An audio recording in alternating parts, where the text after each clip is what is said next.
Hello everyone, welcome back to my channel Mansa thoughts. ఇవాళ వచ్చేసి నేను నా మార్నింగ్ రొటీన్ షేర్ చేసుకోబోతున్నా. సాటర్డేది. ఫ్రైడే ఏమైందంటే మా ఆయన రావడమే చాలా లేట్ వచ్చాడు. 11కి వచ్చాడు. మేము మళ్ళీ తిని పడుకునేలోపు 12:30, 1 అలా అయిపోయిందనమాట. ఇంకేముంది, అంత లేట్గా పడుకుంటే లేటుగానే లేస్తాం కదా. లేచేసరికి 7:30 అయిపోయింది. చూసారా, అప్పుడే మా ఇంట్లోకి ఎండ ఎలా వచ్చేస్తుందో ఏంటో అండి. ఈ సమ్మర్ స్టార్ట్ అయినప్పటి నుంచి ఒక 10 వరకు మా ఇంట్లోకి విపరీతమైన ఎండ వచ్చేస్తుంది అనమాట. ఇంకా ఈ కింద పడుకోవడం విషయానికి వస్తే మా చిన్నోడు ఎప్పుడైతే పాకడం మొదలు పెట్టాడో అప్పటి నుంచి మేము కిందనే పడుకుంటున్నాం. ఇంకా అది అట్లే అలవాటు అయిపోయింది అనమాట మాకు. అండ్ చాలా హెల్త్ బెనిఫిట్స్ కూడా ఉంటాయండి కింద పడుకోవడం వల్ల. ఇంకా మేము అది అలాగే కంటిన్యూ చేసేస్తూ ఉన్నామన్నమాట. మా చిన్నోడు ఏంటంటే వాడికి ఫాస్ట్గా బ్రేక్ఫాస్ట్ చేసి తినిపించేసామనుకోండి, మళ్ళీ 9:30, 10 అంతా పడుకొనేస్తాడు.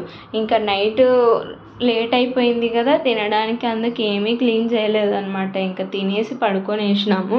ఫస్ట్ క్లీన్ చేద్దాం అనుకున్నాను కానీ మళ్ళీ లేట్ అయిపోతుంది టిఫిన్కి అని చెప్పేసి ఫస్ట్ టిఫిన్ స్టార్ట్ చేసేసా. ఇంకొక విషయం ఏంటంటే అండి, మీరు కానీ మన ఛానల్ ఫస్ట్ టైం చూస్తున్నట్లయితే ప్లీజ్ లైక్ చేసి సబ్స్క్రైబ్ చేసుకోవడం అస్సలు మర్చిపోకండి. లాస్ట్ వరకు చూసి వ్లాగ్ ఎలా ఉందో కామెంట్ చేయడం కూడా అస్సలు మర్చిపోకండి. ఇంక ఇక్కడైతే పోహాకి ఇంకా ఆనియన్స్ కట్ చేసుకుంటున్నా. అలాగే మా చిన్నోడు ఏంటంటే ఒక్కోసారి పోహా బాగా తింటాడు, ఒక్కోసారి సరిగ్గా తిండని చెప్పేసి వాడికి ఆనియన్ పకోడీ చేసామనుకోండి, అటు ఇటు తిరుగుతూ అయినా వాడు తినేస్తాడు హ్యాపీగా. అందుకోసం అవి కూడా కొన్ని చేస్తున్నా అనమాట. వాడు చూశాడు కదా నేను ఆడ కూర్చోబెట్టుకొని కట్ చేసేసుకుంటే ఓ పక్క అవన్నీ తీసేసుకొని రోట్లో వేసి దంచుతూ ఉన్నాడు అనమాట. ఇంకా ఇలాంటివి మాత్రం రోజు సీన్లు జరుగుతూనే ఉంటాయి మా ఇంట్లోనే. వాడు ఏదో ఒకటి తుంటరి పనులు చేస్తూనే ఉంటాడు. మళ్ళీ నేను రివర్స్లో వాటిని అన్నిటినీ క్లీన్ చేసుకుంటూ రావాల్సి వస్తూ ఉంటుంది అనమాట.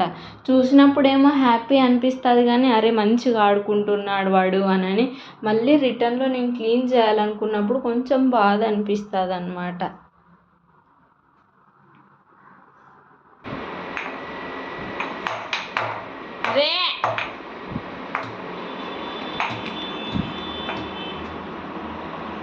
ఇంకా వాడిని వాళ్ళ డాడీకి వచ్చి కొంతసేపు చూసుకోమని ఇక్కడైతే పోహా చేసేస్తున్నా. పోహా రెసిపీ కావాలనుకుంటే నా ఛానల్లో చాలాసార్లు చూపించానండి.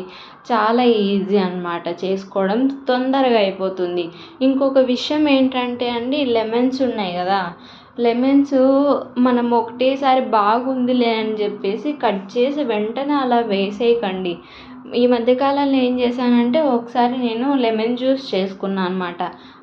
నిమ్మకాయ చూడడానికి బాగానే ఉంది కానీ ఆ జ్యూస్ మాత్రం చేదు ఉండిండేది. అసలు నేను అట్లా టేస్ట్ చేయకుండా చూసుకున్నాను, అసలు తాగలేకపోయా. మీరు ఏదైనా ఇలాంటి రెసిపీస్లో కానీ జ్యూస్ కానీ చేసుకోవాలనుకున్నప్పుడు ఒకసారి అది పుల్లగానే ఉందా లేకుంటే చేదు వస్తుందా అని చెక్ చేసుకోండి.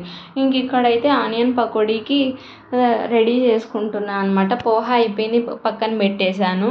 ఇంకేం లేదండి, ఆనియన్స్ వాడు రోల్లో అవన్నీ వేసాడు కదా, మొత్తం ఒక 2-3 టైమ్స్ వేసి బాగా కడిగేసాను అనమాట. ఇంకా ఇలా చిన్న చిన్నగా చేసేసుకొని దాంట్లోకి ఉప్పు, కారం, కొంచెం ధనియా పొడి, ఓ 3 స్పూన్స్ ఏమో శనగపిండి, 1 స్పూన్ ఏమో బియ్యం పిండి వేసుకొని కొంచెం వంట సోడా కూడా యాడ్ చేసేసుకున్నాను అనమాట. మీకు గట్టి పకోడా కావాలనుకోండి, ఇంకా ఈ పిండితోనే అస్సలు వాటర్ వేసి చేసుకుండా గట్టిగా ప్రెస్ చేసి బాగా కలిపేసుకున్నామంటే గట్టి పకోడాలాగా వేసుకోవచ్చు. ఇంకా మీరు దీంట్లోకి కరివేపాకు అలాగే కొత్తిమీర యాడ్ చేసుకుంటే చాలా బాగుంటుంది. కానీ నాతో అవి రెండూ లేవన్నమాట. ఇంకెక్కడ సరేలే అని చెప్పేసి ఇంకా నాకు మరి గట్టి పకోడా వద్దని చెప్పేసి, చిన్నోడు తింటాడు కదా, వాడికి కొంచెం మెత్తగా ఉంటే బాగా తినడానికి ఈజీ ఉంటుంది అని చెప్పేసి నేను కొంచెం మెత్తగానే దడిపేసుకుంటున్నాను అనమాట. నాకు అన్నిట్లో కల్లా వెజ్జీలు వడలల్లో కల్లా ఈ ఆనియన్ పకోడీ చాలా ఇష్టం అండి. ఇంకా పకోడీ కూడా కాల్చేస్తున్నాను అనమాట. నేనైతే చాలా బాగా వచ్చాయి, చాలా టేస్టీగా కూడా వచ్చాయన్నమాట. ఇంకా తినేసిన తర్వాత బయటకు వచ్చాను అనమాట. ఎప్పుడైనా నేను ఆకుకూరలు ఏమన్నా కొనాలంటే ఫ్రెష్గా ఆ రోజు చేయాలనిపిస్తే ఆ రోజు వెళ్ళి కొనుక్కొని వచ్చి చేసుకుంటాను అనమాట. ఇంక ఇవాళ అందరం ఇంట్లోనే ఉన్నాం కదా, ఏమైనా ఆకుకూర తెచ్చి చేద్దామని చెప్పేసి వెళ్తూ ఉన్నాను బయటికి అయితేను. ఇంకా ఇంటికి అక్కడ ఏం షూట్ చేయలేదన్నమాట. ఇక్కడ ఒక టిప్ ఏంటంటే అండి, మీరు ఎగ్స్ రోజు తినేటోళ్ళు అట్లా ఉంటారు కదా, ఇట్లా రైస్లో ఎగ్గుని బాగా కడగండి. కడిగిన తర్వాత ఈ రైస్లో యాడ్ చేసేసారండి, రైస్తో పాటు మంచిగా ఉడికిపోతుంది అనమాట. మీరు పక్కన ఉడకబెట్టి ఒక్కోసారి మర్చిపోయి లేకుంటే ఒక్కోసారి ఉడకముందే తీసేసుకొని ఖరాబ్ అవుతుంటాయి కదా, అట్లా కాకుండా నీట్గా ఉడుకుతుంది, మనకి గ్యాస్ కూడా వేస్ట్ కాదు. ఇంకా గోంగూర తీసుకొచ్చా. గోంగూర నాకు చాలా ఇష్టం అన్నమాట, బట్ ఇక్కడ రేర్గా దొరుకుతుంది. అందుకోసమని ఇంక ఈరోజు కనిపించిందని గోంగూర ఎత్తుకొని వచ్చాను. ఇంకా గోంగూర పప్పులే నేను ఎలా చేస్తానంటే అండి, కందిపప్పు కడిగేసి వేసుకున్నాను అనమాట. పచ్చిమిర్చిలు ఎక్కువ వేస్తా, కొంచెం పులుపు కొంచెం కారం ఎక్కువ ఉంటే బాగుంటుంది అని చెప్పేసి కొంచెం పచ్చిమిర్చి ఎక్కువ వేసుకుంటాను. ఇంకా బాగా కడిగిన గోంగూర వేసుకొని టొమాటో కూడా వేసుకొని ఆనియన్స్ కట్ చేసుకుంటాను అనమాట. అంతే, ఇంకా పసుపు యాడ్ చేసేసుకొని ఉడకబెట్టేయడమే. మీరు ఎలా చేస్తారు? ఒక్కోరు ఒక్కో టైప్లో చేస్తారు వంటలు. ఒకే వంటనే 10 మంది 10 రకాలు చేస్తారండి. ఈ మధ్యకాలంలో అబ్జర్వ్ చేస్తున్నది అదే అనమాట. ప్రతి ఒక్కరు చేసింది యూనిక్ టేస్ట్, యూనిక్ రెసిపీ ఉంటుంది, అవునా కదా? మీరు ఎలా చేస్తారు ఈ రెసిపీని నాకు కామెంట్స్లో చెప్పండి, ఓకేనా?